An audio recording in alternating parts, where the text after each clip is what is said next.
raw ipinakita ni Batangas Representative Leandro Leviste ang kumpletong Cabral files ayon sa Ombudsman. Taliwas sa sinabi ng kongresista. Pero giit ni Leviste, pinakita niya ang lahat ng dokumentong hawak niya. Nasa frontline ng balitang yan, si Carrie Cato. Sa gitna ng mainit na usapan sa umano'y bilyon-bilyong pisong insertion sa 2025 national budget, magkaiba ang sinasabi ng Office of the Ombudsman at ni Batangas Representative Leandro Leviste sa tinatawag na Cabral files. Ayon kay Assistant Ombudsman Nico Clavano, hindi raw ipinakita ni Leviste ang kompletong set ng mga dokumento ng yumaong DPWH Undersecretary Maria Catalina Cabral. Babala pa ni Clavano ang soft copies na nasa kamay ng mga third party, lalo na ang Word at Excel files, madaling mamanipula at hindi agad maituturing na matibay na ebidensya. Evidence that is derived directly from these sources will naturally carry far greater evidentiary value than copies that are circulating outside official custody. Mariing itinanggi ni Leviste ang akusasyon. Anya ipinakita niya ang lahat ng files sa mga tauhan ng ombudsman at wala raw si Clavano sa pulong nang ipresenta ito. Handang-handa rin daw siyang ipakumpara sa harap ng publiko ang mga dokumentong nasa kanya sa mga kopyang nasa iba upang patunayan ang kanyang sinasabing authenticity. Habang mainit ang diskusyon, mas lumalawak naman ang isyung binuksan ni Senate President Pro Tempore Ping Lacson.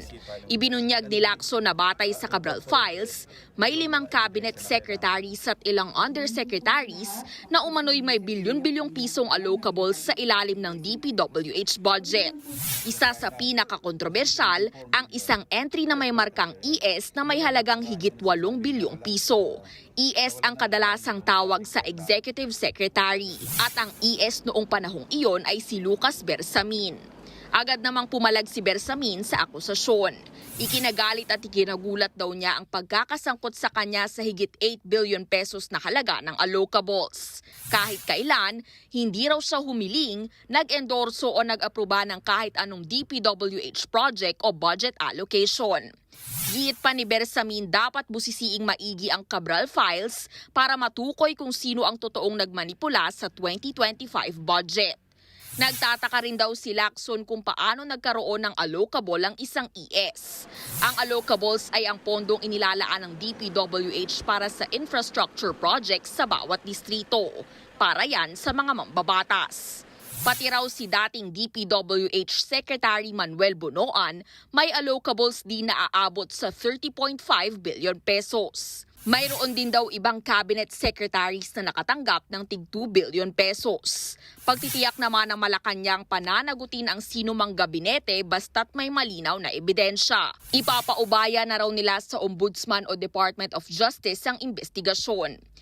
Nagbabalita mula sa Frontline, Carrie Cator, News 5. Mga kapatid, Andre Felix po, manatiling may alam pagdating sa mga mahalagang balita sa loob at labas ng bansa.